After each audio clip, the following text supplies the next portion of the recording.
함께 하나님의 말씀을 나누겠습니다. 함께 나누실 하나님의 말씀은 마태복음 7장 24절에서 29절까지의 말씀입니다. 마태복음 7장 24절에서 29절까지의 말씀입니다.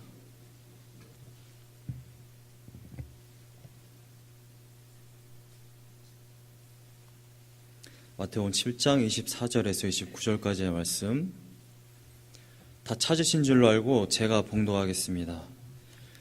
그러므로 누구든지 나의 이 말을 듣고 행하는 자는 그 집을 반석 위에 지은 지혜로운 사람 같으리니 비가 내리고 창수가 나고 바람이 불어 그 집에 부딪히되 무너지지 아니하나니 이는 주추를 반석 위에 놓은 까닭이요 나의 이 말을 듣고 행하지 아니하는 자는 그 집을 모래 위에 지은 어리석은 사람 같으리니 비가 내리고 창수가 나고 바람이 불어 그 집에 부딪힘에 무너져 그 무너짐이 심하니라.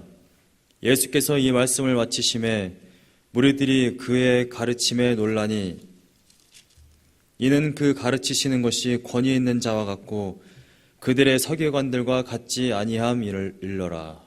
아멘. 산상순 21번째 시간입니다. 마지막 산상순 말씀입니다. 24절부터 29절의 본문에 나오는 예수님의 가르침은 지혜로운 건축자와 어리석은 건축자 이 두 사람을 비교하면서 우리에게 말씀을 전해주고 계십니다. 지혜로운 건축자는 어떤 사람이냐? 어리석은 건축자는 어떤 사람이냐?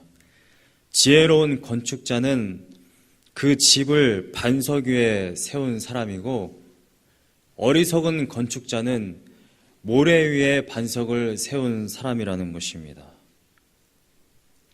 제가 어렸을 때 바닷가에 놀러 가게 되면 아마 여러분들도 다 해보셨겠지만 모래성을 쌓고 두더비 집을 짓고 모래로 많은 모양을 만듭니다.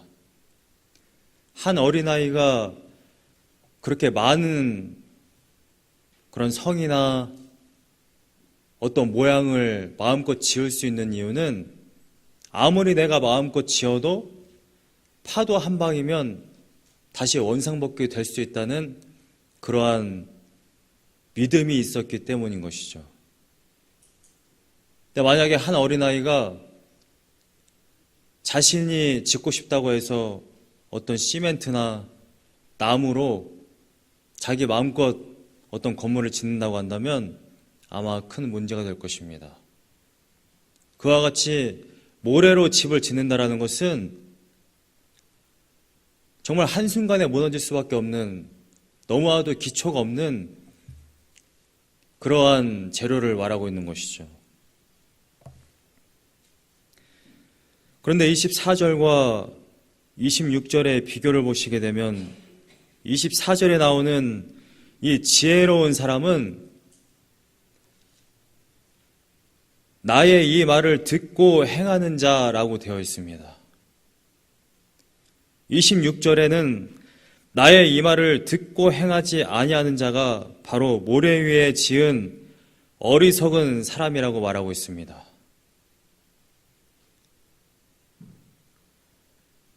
24절에 나와 있고 26절에 나와 있는 나의 이 말이라는 것은 여기서의 나는 예수님인 것이죠.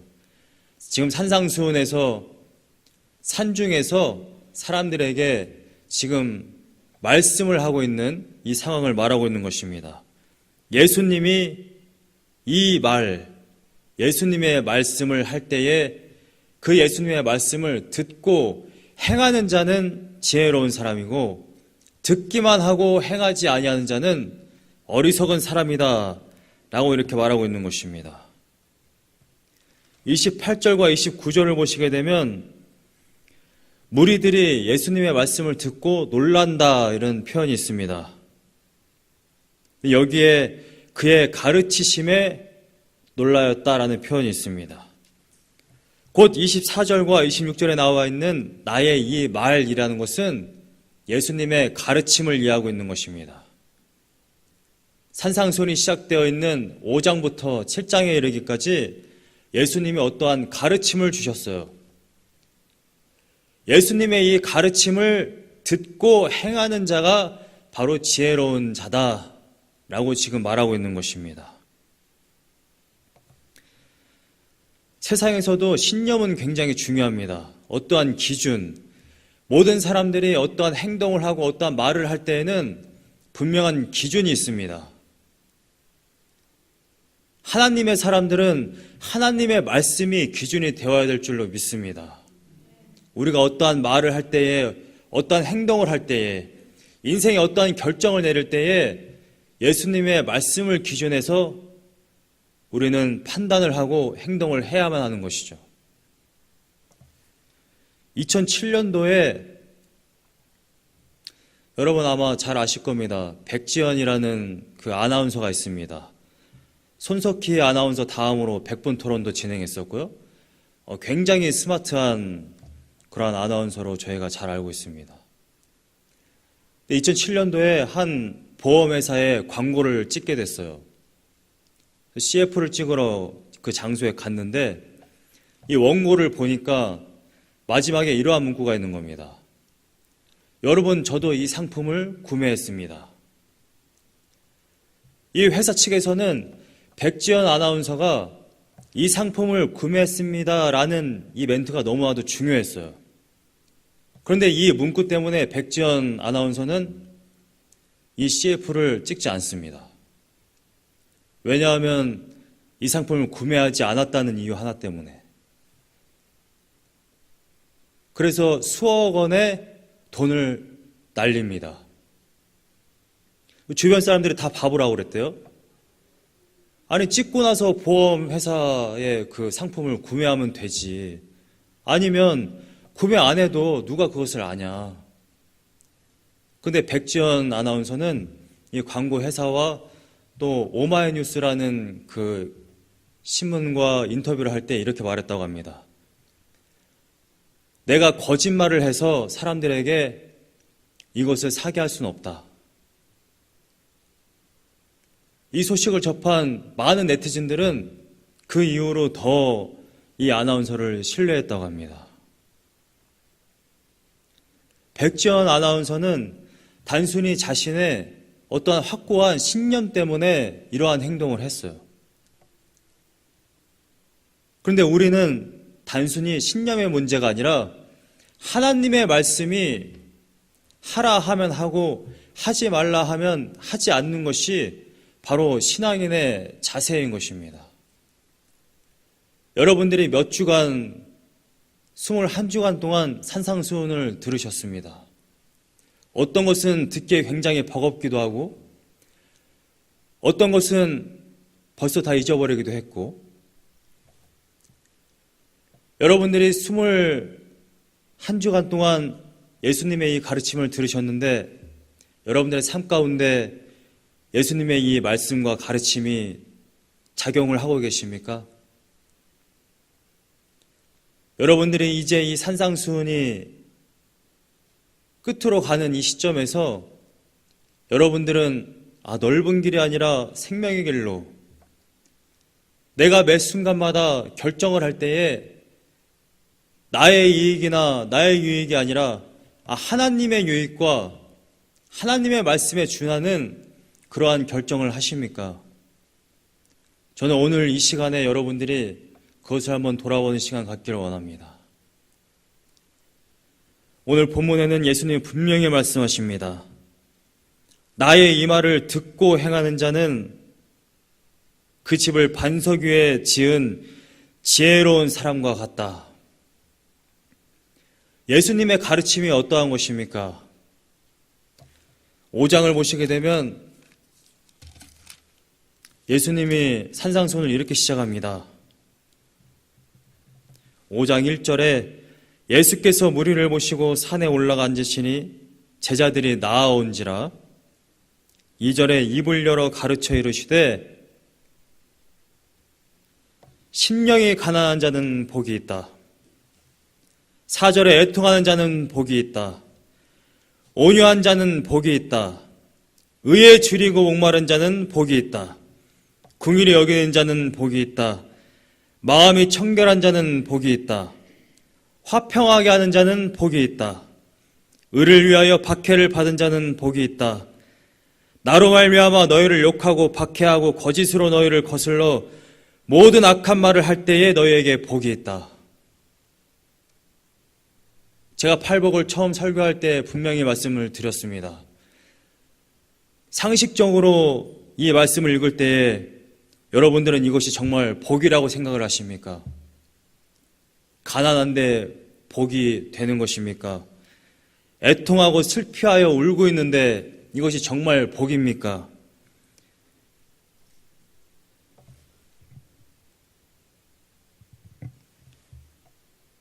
텍사스에 있을 때 같이 공부하는 목사님 중에 그런 분이 계셨어요. 집안 대대로 불교입니다.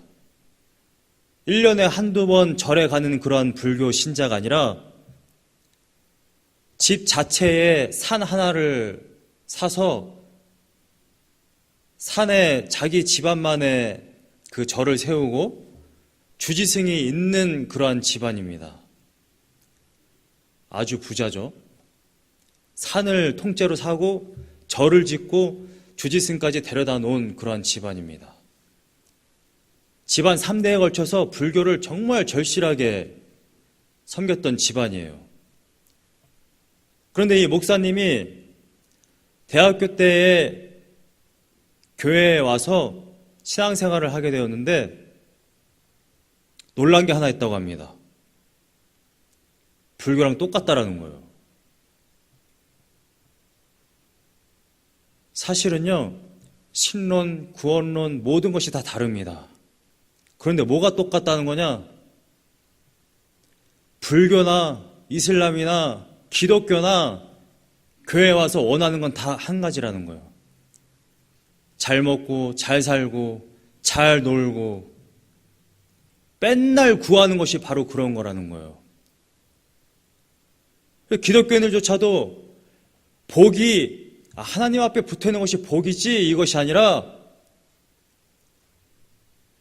나도 좀 잘 됐으면 좋겠고 높은 지위에 올라갔으면 좋겠고 내 자식이 서울대에 좀 들어갔으면 좋겠고 끊임없이 잘 되기를 원하는 것이 지금 현대의 많은 그리스도인들의 모습이라는 것입니다. 건물만 달라요. 주일날 가는 곳만 다릅니다. 그런데 섬기는 것 똑같아요. 나의 영광을 위한 거야.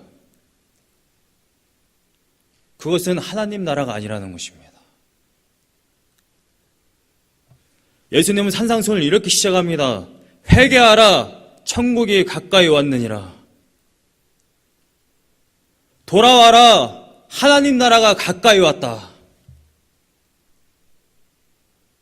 하나님 나라가 가까이 왔다고 하고서 하나님 나라를 설파하시는데 하나님 나라에 대한 모습은 전혀 없어요. 성경을 보니까 하나님 나라가 몇 평이 되고 어떠한 모습이 있고 스테이시 몇 개가 되고 예수님은 그러한 것에 대한 전혀 관심이 없는 것 같습니다. 예수님은 하나님 나라라는 어떠한 장소에 대해서는 관심이 없으시고 하나님 나라에 속한 그 백성들이 어떠한 모습을 가지고 있느냐 그것을 지금 말씀하고 계십니다. 하나님 나라에 속한 그 백성들 어떠한 백성들이냐? 심령이 가난한 자들이다. 애통하는 자들이다. 온유한 자들이다. 의에 줄이고 목마른 자다.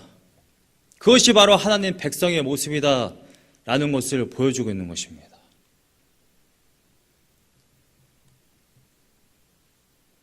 (5장 12절에) 이런 말씀이 있습니다. 기뻐하고 즐거워하라. 하늘에서 너희의 상이 큼이라 너희 전에 있던 선지자들도 이같이 박해하였느니라. 예수님으로 인해 고난을 당할 수 있습니다. 우리가 신앙생활을 하면서 여전히 부하지 못하고 여전히 힘든 인생 가운데 있을 수 있습니다. 그런데 주님은 이렇게 말씀하고 있는 것입니다. 이 땅에서의 고난이야 어찌 되었든지 간에 그 고난 가운데 하나님을 갈망하고 하나님과 함께 한다면 그것이 정말 복이다. 이것이 바로 예수님이 가장 처음 하신 말씀이라는 것입니다. 세상이 말하고 있는, 세상이 가르치고 있는 그 복과는 완전히 다른 것이다. 너희들이 아무리 잘 먹고 잘 살아도 나와 함께 하지 않는다면 그것은 복이 아니다라는 것입니다. 산상수훈에서 말하고 있는 이 복, 시편 1편에서 말하고 있는 이 복, 아쉐르와 똑같다라는 것이죠. 시냇가에 심기운 나무, 나무가 물가에 있지 아니하면 곧 말라 비틀어 죽습니다. 저는 여기 계신 여러분들 모두가 복의 근원이신 하나님과 함께함으로 말미암아서 항상 이 땅에서도 내세에서도 진정한 복을 받는 주님의 귀한 자녀들이 다 되시기를 간절히 소망합니다. 정말 복이 무엇인지, 정말 하나님 나라에 속한 하나님의 백성의 특성이 무엇인지 말씀하고 나서 예수님은 계속해서 이러한 말씀을 하십니다.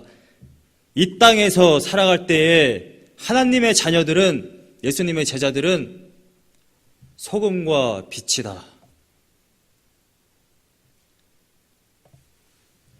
소금은 부패를 방지하는 데 쓰입니다. 하나님의 자녀는 어디를 가든지 간에 그것이 죄악에 관영한 세상일지라도 하나님의 자녀 그 한 사람 때문에 그것이 정화가 되어야 됩니다. 많은 사람들이 회사를 다녀요. 회사에서 하는 모습 그대로 똑같이 행한다면 그것은 하나님의 자녀가 아닐 수 있다는 것입니다. 똑같이 술과 담배를 하고 똑같이 그곳에 가서 나쁜 짓을 한다고 한다면 그것은 하나님의 자녀가 아니라는 것입니다. 우리는 이 땅에서 마땅히 소금과 빛의 역할을 감당해야만 하는 것입니다. 소금과 빛의 역할을 감당하는 것이 무엇이냐? 구체적으로 5장부터 7장에 이르기까지 예수님이 계속해서 말씀하십니다. 살인하지 않는 것, 10계명을 들어서 말씀하시죠. 10계명에서는 실제로 사람을 죽이면 살인하는 것이었습니다. 근데 예수님은 마음의 차원에서 말씀을 하세요. 형제에게 욕을 해도 살인하는 것이다. 그 이유로 똑같습니다. 간음도 마찬가지죠. 실제로 간음하는 것이 간음이 아니라 벌써 마음에 음욕을 품은 것이 바로 간음이라고 말씀하고 계십니다.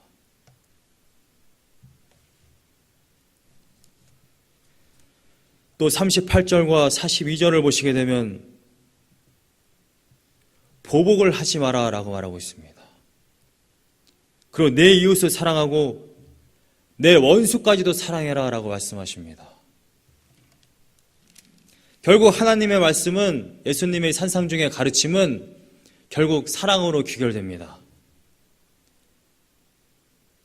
제가 어제 저희 새로 나온 그 달력 첫 페이지를 보니까 1월달에 그 첫 페이지를 보니까 요한일서 4장 19절인가요? 거기에 그렇게 성경 구절이 적혀 있더라고요. 그런즉 서로 사랑하라. 정확하게 구절이 생각이 안 나는데, 왜냐하면 그가 너희를 먼저 사랑하였기 때문이다. 하나님은 너희들 이웃을 사랑해, 원수까지도 사랑해, 그래야 천국에 들어갈 수 있어 라고 말하고 있는 것이 아니라는 것입니다. 하나님이 먼저 여러분들에게 너무나도 큰 사랑을 주셨습니다. 지옥에 갈 수밖에 없는 여러분들을 사랑하셨다라는 것이죠. 그 큰 사랑을 받았기 때문에 마땅히 예수님의 제자들은, 하나님의 자녀들은 그 사랑을 똑같이 이웃에게, 또 원수까지도 사랑해야 한다는 것입니다. 이것이 바로 하나님 나라에 속한 하나님 백성의 특성인 것이죠. 6장에 보시게 되면 이러한 말씀이 있습니다. 사람들에게 보이려고 구제하지 마라. 기도하지 마라. 금식하지 마라. 구제를 하지 말라는 것이 아닙니다. 기도하지 말라는 것이 아닙니다. 금식하지 말라는 것이 아닙니다. 사람에게 보이려고 할 필요가 없다는 것입니다. 우리가 바라봐야 할 것은 바로 하나님이라는 것이죠. 그래서 지난 3주간에 걸쳐서 7장의 결단에 대한 부분으로 예수님이 이러한 말씀을 하신 것입니다. 좁은 문으로 들어가라. 또 거짓 선지자들을 삼가라. 왜냐하면 그들은 하늘에 계신 내 아버지의 뜻대로 행하는 자가 아니기 때문이라는 것입니다. 하늘나라에 속한 자들은 결국 내 아버지의 뜻대로 행하는 자인 것입니다. 팔복에서부터 산상수훈 마지막에 이르기까지 예수님은 우리에게 진정으로 어떻게 회개하여야 하나님 나라에 들어갈 수 있느냐를 분명히 말씀하고 계십니다. 그것은 바로 나를 위해서 살던 그 인생이 바로 하나님을 위해서 사는 인생으로 바뀌어져야 한다는 것입니다. 요즘 현대의 삶은 권위주의에 굉장히 민감하고 또 복종하기를 굉장히 싫어하는 그러한 세대입니다. 저도 마찬가지고요. 그러다 보니까 그리스도인들도 마찬가지입니다. 내가 십자가로 인해서 구원함을 받았어? 그럼 난 죄로부터 자유하네. 내 인생에서 자유하네. 구원함 받았어? 내가 그럼 어떠한 일을 행하든지 간에 괜찮네. 성경은 그것을 말하고 있는 것이 아니라는 것입니다. 죄의 노예로 살던 이스라엘 백성들이 출애굽을 했을 때에 거짓된 그 주인으로부터 이제는 참 주인이신 하나님으로 그 주인이 바뀐 것과 같이 우리들의 인생은 나의 영광을 위해서 살던 그 거짓된 인생이 이제는 다시 창조의 원래 모습대로 하나님, 나의 진정한 주인이신 그 하나님의 뜻대로 살아야 되겠구나 하고서 돌아가는 것입니다. 그것이 정말 회개인 것입니다. 내가 지난주에 길거리에 쓰레기를 버렸어. 내가 지난주에 내 이웃 사람에게 욕을 했어. 그것도 물론 회개를 해야 되겠죠. 근데 그것은 그냥 반성입니다. 성경에 말하는 회개는 나를 위해서 살던 그 삶이 하나님을 위해서 사는 그 삶으로 완전히 돌이켜지는 것입니다. 주님, 이제는 내가 하나님과 이제 동행하겠습니다. 내가 하나님의 영광을 위해서 살겠습니다. 이것이 진정한 회개라는 것입니다. 그래서 하나님과 함께 동행하는 그 삶 가운데 내가 내 이웃에게 어떻게 말을 해야 하는가? 내가 내 인생을 결정할 때에 내가 이제 어떠한 길로 가야 하는가? 이것이 진정한 회개의 모습인 것입니다. 그리스도인이라고 하면서 목적이 없다? 정말 하나님의 자녀라고 하면서 비전이 없다? 이것은 일어날 수가 없는 일입니다. 저도 26살에 예수님을 만났다고 말씀을 드렸죠. 군대를 제대하고서 제가 가장 먼저 한 일은 돈을 벌어야겠다라는 거였습니다. 그래서 바로 알바를 시작하고 바로 취직을 했어요. 왜냐하면 저도 가난이 참 지긋지긋했거든요. 산동네에서 태어났고 목회자의 자녀로서 돈이 필요하다라는 것을 어려서부터 알았어요. 가장 시급한 건 돈이었습니다. 돈. 빨리 돈을 벌어서 내가 아버지로부터 독립을 해야 되겠다. 열심히 나름대로 살았습니다. 그런데 26살에 예수님을 만났어요.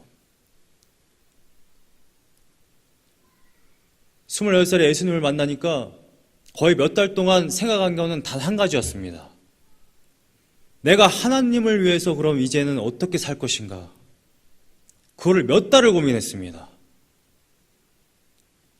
너무 심각하게 고민한 나머지 그냥 돈 벌면서도 잘 하나님을 섬길 수 있는데 굳이 신학을 해가지고 더 어려운 길로 갔죠.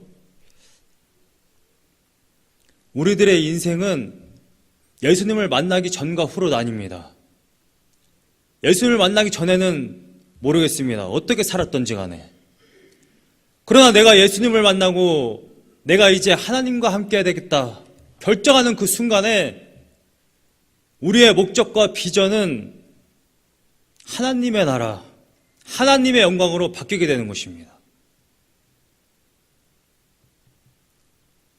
저는 가끔 TV를 볼 때 굉장히 안타까운 게 있어요.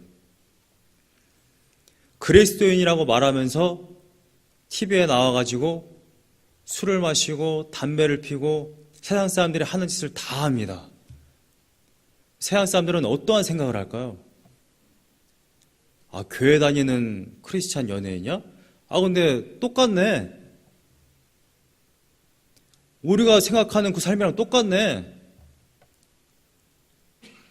여전히 자신의 영광, 자신의 인기를 위해서 살고 세상 사람들이 다 하는 나쁜 짓이란 나쁜 짓은 다 하고 그것이 어떻게 하나님의 백성의 모습이겠습니까? 그것이 어떻게 하나님의 영광을 위한 삶이겠습니까? 그것이 어떻게 하나님과 동행한다고 하는 삶이라고 할 수 있겠습니까? 산상수훈을 마치면서 예수님은 이렇게 말씀하고 있습니다. 24절에 그러므로 누구든지, 여기에서 말하는 누구든지는 지금 예수님의 제자들을 가리켜 얘기하고 있는 것입니다. 세상 사람들을 가리켜서 말하고 있는 것은 아닙니다. 누구든지 나의 이 말을 듣고 행하는 자는 그 집을 반석 위에 지은 지혜로운 사람 같다. 반면에 26절에 나의 이 말을 듣고 행하지 아니하는 자는 그 집을 모래 위에 지은 어리석은 사람과 같다.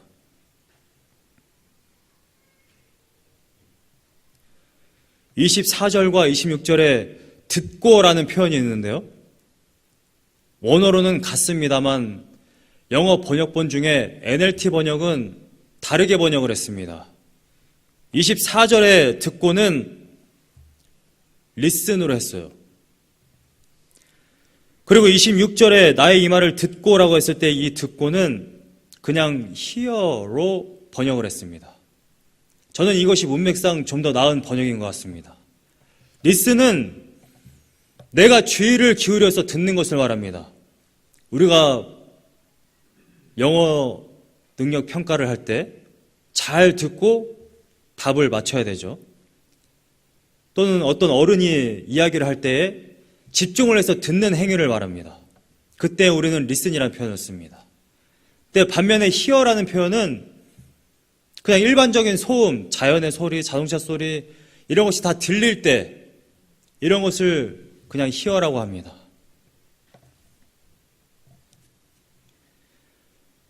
우리가 하나님과 동행할 수 있고 하나님의 영광을 위해서 살 수 있는 가장 첫 번째 방법은 예수님의 말씀을 주의 깊게 경청하는 겁니다. 26절에 나와 있는 이 사람들처럼 그냥 말을 하면 하나보다 나는 나의 갈 길을 가련다. 이것이 아니라 하나님의 말씀을 정말 주의 깊게 묵상하고 듣는 것이 우리에겐 첫 번째로 필요한 것입니다. 그래야 그 말씀이 어떠한 말씀인지 정확하게 알고 그대로 행할 수가 있는 것이죠. 두 번째 특징은 24절에 나온 지혜로운 사람은 그 기초를 반석 위에 세웠습니다.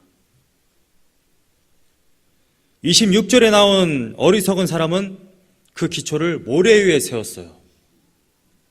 상식적으로 생각을 해봐도 모래 위에 세운 집은 금방 무너집니다. 예수님은 어떠한 때, 어떠한 상황을 본문에서 말씀을 하고 계세요. 25절과 27절을 보시게 되면 비가 내리고 창수가 나고 바람이 부는 때, 그때를 말하고 있습니다. 이 삼중적인 표현은 심판의 때를 근본적으로 말하고 있다고 말합니다. 심판의 때, 마지막 때, 예수님이 오실 때에 반석 위에 세운 집은 무너지지 않지만 모래 위에 세운 집은 무너진다라는 것입니다. 우리는 예수님의 말씀에 기초해서 우리들의 인생, 우리들의 신앙, 우리들의 삶을 세워야 합니다. 우리가 그리스도인이라고 말하면서 말씀을 베개 밑에 놓고 살면서 교회를 왔다 갔다 할 때마다 성경을 들고 다니면서 어떠한 일을 행할 때, 어떠한 결정을 할 때 하나님의 말씀으로 결정하는 것이 아니라 여전히 나의 유익이나 나의 경험에 비추어서 결정을 한다고 한다면 그것은 세상 사람들과 똑같다라는 것입니다. 제가 한 번도 말씀을 못 드린 것 같아서 말씀을 드리는데,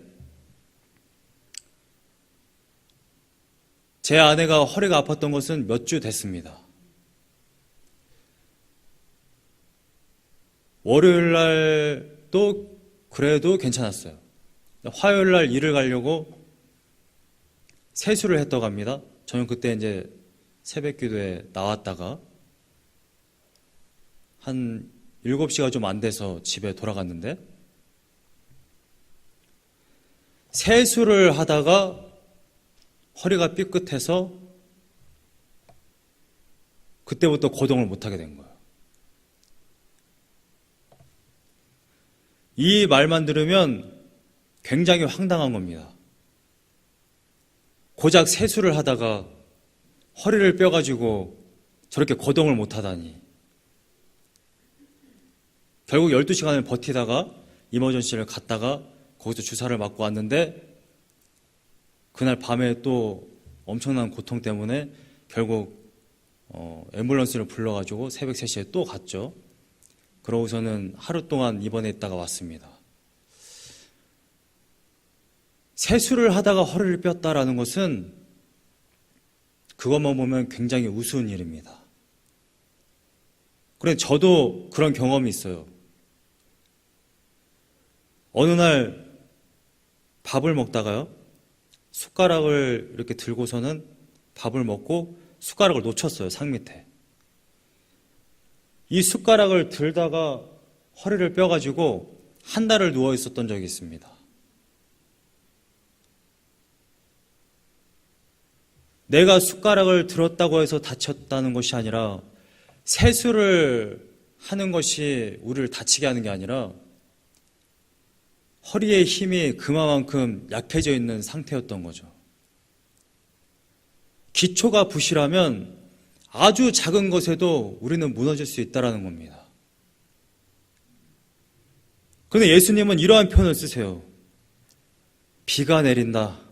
그래서 홍수가 났다. 바람도 세차게 분다. 그래서 폭풍우를 말합니다. 단순히 세수를 하고 다친 상황이 아니에요.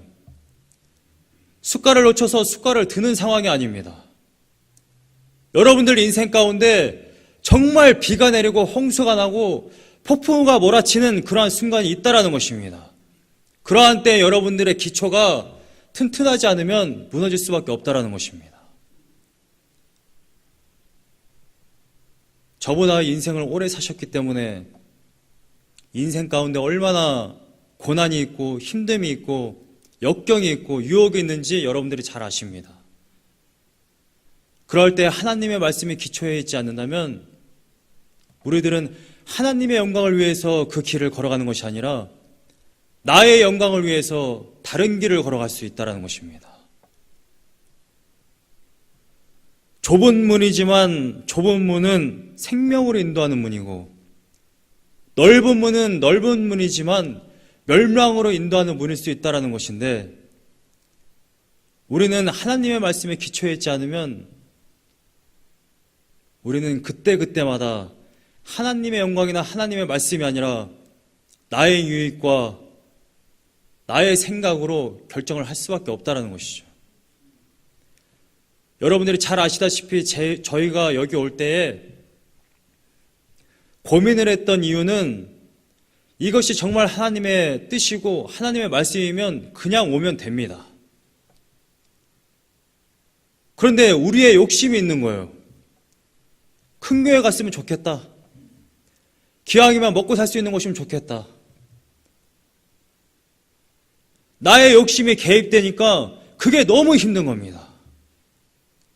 여러분들 인생 하나님께 온전히 전적으로 드리면요, 고민할 것도 없고 힘들 것도 없습니다, 사실. 근데 나의 욕심이 있기 때문에, 나의 안위를 생각하기 때문에 힘듦이 있는 거예요. 순간순간마다. 우리가 왜 영적인 전쟁을 치릅니까? 이미 복이 어떠한 것이라는 것을 아는데, 우리들의 욕심이, 우리들의 영광이 아직까지도 남아있기 때문입니다. 저희 여기 계신 여러분들 모두는 하나님의 영광 앞에, 하나님의 나라 앞에, 하나님의 백성답게 이제는 내가 오직 하나님의 말씀만 붙들겠노라고, 하나님과 동행하겠노라고 결단하는 주님의 백성들이 다 되시기를 간절히 소망합니다. 주님의 오심을 기대하고 찬양하며 살아가는 주님의 자유를 찬양하겠습니다. 마라나타 주 예수여 어서 오시옵소서. 땅에 보는 모든 족속 주를 찬송하여 하소서. 마라나타 마라나타 주 예수여 어서 오시옵소서. 모든 열방이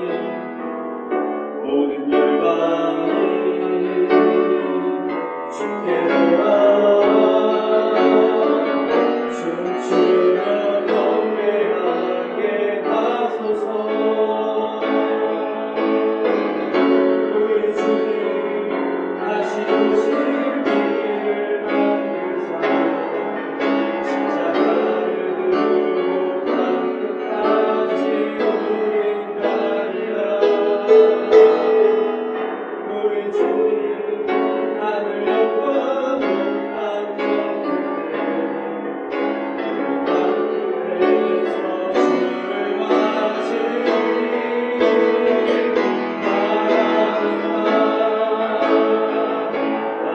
마라나타 아멘. 주 예수여 오시옵소서.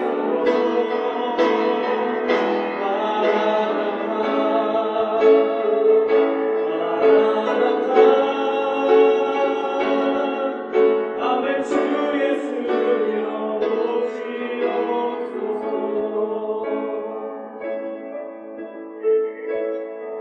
사무엘하 22장 32절과 시편 18편 31절에는 이러한 말씀이 있습니다. 여호와 외에 누가 하나님이며 우리 하나님 외에 누가 반석이냐. 사도 바울은 고린도전서 10장 9절에서 같은 말씀을 합니다. 다 같은 신령한 음료를 마셨으니 이는 그들을 따르는 신령한 반석으로부터 마셨음에 그 반석은 곧 그리스도라. 성경에서 너무나도 많이 반석은 하나님이다, 그리스도다라고 말하고 있습니다. 여러분, 여러분들의 삶이 이 찬양 가사처럼 주님 오심을 고대하고 갈망하며 사는 그러한 인생이십니까? 아니면 하나님을 이용해서 내가 이 땅에서 잘 먹고 잘 살기 원하는 그러한 인생이십니까? 인생에 고난이 있고 역경이 있고 힘듦이 있습니다. 그러한 가운데서도 여러분들이 정말 복이 있는 것은, 정말 복 있는 사람인 것은 하나님이 여러분들과 함께하기 때문인 것입니다. 예수님이 여러분들 대신해서 십자가에 달려 돌아가셨기 때문입니다. 이 사실을 잊지 않기 원합니다. 하나님의 말씀에 기초해서 사는 그러한 인생들 되기 원합니다. 우리 시간에 기도하실 때에 주님 오시는 그날까지 하나님으로 말미암아서, 예수님으로 말미암아서 예수님이 오실 것을 예비함으로 정말 춤추고 경배하며 살아가는 그러한 인생 되게 하여 주시옵소서. 우리 합심하여서 기도하겠습니다.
사랑하며 하신 주님,